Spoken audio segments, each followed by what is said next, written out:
నమస్తే. TVL astrology topic ఛానల్కి స్వాగతం. నా పేరు Vijayalakshmi, Vedic and KP astrologer. ఈ వీడియోలో నవంబర్ మాస గోచార ఫలితాలు కర్కాటక రాశి వారికి. ఈ కర్కాటక రాశి వారికి మిశ్రమ ఫలితాలే సూచిస్తున్నాయి. ఈ మాసంలో వీరు ఎక్కువగా మిశ్రమంగా కంటే కూడా కొన్ని అధిమంగా కూడా కనిపిస్తున్నాయి కొన్ని విషయాలు. అయితే వీరు కొన్ని ప్రత్యేక పూజలు చేసుకున్నట్టయితే వాటిని అధిగమించవచ్చు అనేది సూచించడం జరుగుతుంది వీడియో ఎండింగ్లో.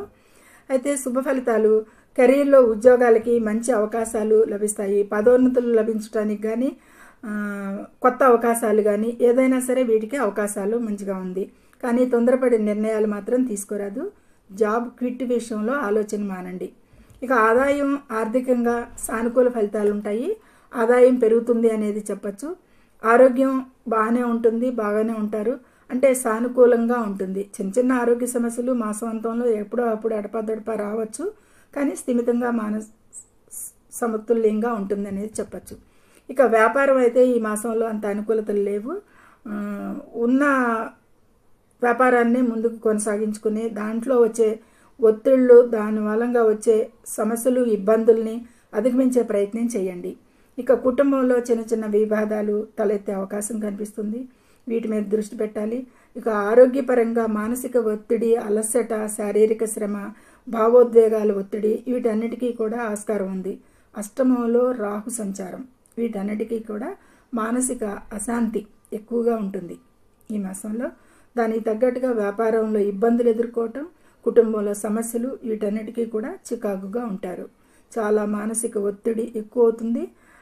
శారీరక శ్రమగా కూడా పని ఒత్తిడి వల్ల, ఇబ్బందుల వల్ల ఉంటుంది. ఈ విషయాలపై ఎక్కువగా ఈ మాసంలో వీరు ఫోకస్ పెట్టండి. వీరు ఈ ప్రతికూల విషయాల నుంచి అధిగమించడానికి సోమవారం నాడు శివారాధన చేయండి. ఇక దుర్గా అమ్మవారిని, గణేశుణ్ణి పూజించండి. ఇక శనివారం నాడు విఘ్నేశ్వరుణ్ణి, దుర్గాదేవిని పూజించడం కూడా మంచి ప్రతికూల విషయాలకి, శనిగ్రహ ప్రభావం తగ్గడానికి అవకాశం ఉంటుంది. ఇక నవగ్రహ పీడాహర మంత్రాన్ని ప్రతిరోజు జపించండి. సుబ్రహ్మణ్యేశ్వర ఆలయాన్ని దర్శించండి, ప్రదర్శన చేయండి సానుకూల ఫలితాల కోసం. ఇక అనవసర ఖర్చులైతే ఎక్కువగా తగ్గించుకోండి. వాటి వల్ల ఆర్థిక స్థిరత్వం ఏర్పడుతుంది, లేదంటే ఆ విషయాల్లో కూడా మానసిక ఒత్తిడి పెరగచ్చు. ఇక ఈ మాసంలో వీరు తొందరపాటు నిర్ణయాలు లేకుండా చూడండి. సహనం పాటించండి. కుటుంబ విషయాల్లోనూ వ్యాపార విషయాల్లోనూ కూడా చాలా ఒత్తిడి ఉంటుంది మీకు అని. సర్వేజనం సుఖినో భవంతు. Please subscribe my channel, share and like it. Thank you very much.